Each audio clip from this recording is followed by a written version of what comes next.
Hello दोस्तों, स्वागत है आप सभी का एक और न्यू मीनिंग लर्निंग सेशन में।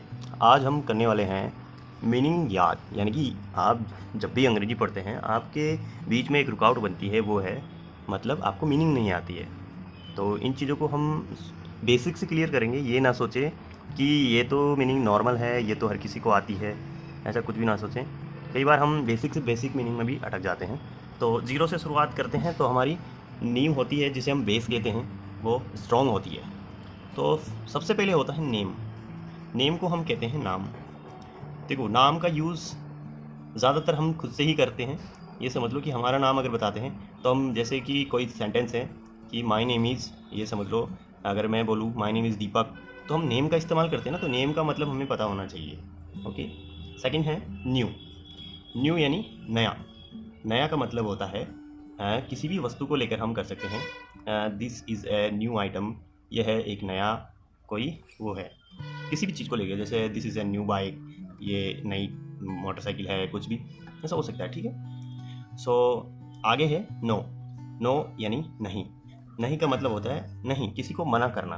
यानी कि नो हम कहते हैं नो, नो नहीं, नहीं ये नहीं कर सकते हैं हम, कुछ ऐसे कहते हैं। नियर। नियर का मतलब होता है पास, यानी कि नियर मी, मेरे पास में, मेरे आसपास, ऐसा होता है ना। तो नियर का मतलब हम सेंटेंस से जोड़ के देखेंगे। ऐसा तो नियर हर किसी को समझ में आता है, लेकिन इसका उपयोग कहाँ होता है, कैसे होता है, किस प्रकार से होता है, चलो आगे देखते हैं।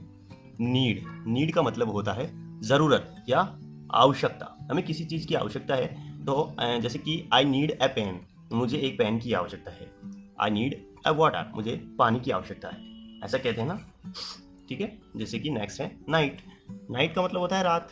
अब ये तो नॉर्मल है, आप सभी को लग रहा होगा कि नॉर्मल है, तो है भी, लेकिन इसका यूज़ कैसे करते हैं। रात का मतलब होता है नाइट, तो इस सेंटेंस में हम इसको किस प्रकार से यूज़ करते हैं, ऐसे में आप इन चीज़ को क्लियर करें।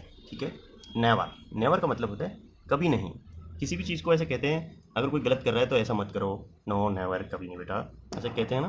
तो सो दैट्स आगे नॉर्मल। नॉर्मल का मतलब होता है सामान्य। सामान्य यानी कि किसी भी चीज़ को हम कहते हैं कि इट्स ए नॉर्मल, ये तो आम बात है, ये तो सामान्य है। ठीक है। नाउ। नाउ यानी अब। नाउ का मतलब होता है अब, इसी वक्त। ठीक है। नंबर। Number A. नंबर का मतलब होता है संख्या। संख्या, किसी भी चीज़ को या संख्या को हम बताते हैं दिस नंबर, ये नंबर है। ओके। थैंक यू गाइस, आपको बहुत सीखने को मिला होगा। ऐसे ही अपनी वोकैब्स को क्लियर करिए, छोटी छोटी मीनिंग रोज़ याद करिए, इससे आपका वर्क एक्सपीरियंस बहुत अच्छा होगा। अंग्रेज़ी में आपको कहीं पे भी दिक्कत आती है तो इन चीज़ों से आप क्लियर होंगे। ये ना सोचें कि ये छोटी है, ये तो सामान्य है, कुछ भी नहीं। बेसिक से जब तक तैयार नहीं करोगे तब तक कुछ भी अच्छा नहीं होगा। ठीक है। तो लर्निंग करते रहिए, रोज़ प्रैक्टिस के लिए हमें फॉलो करें। Thank you.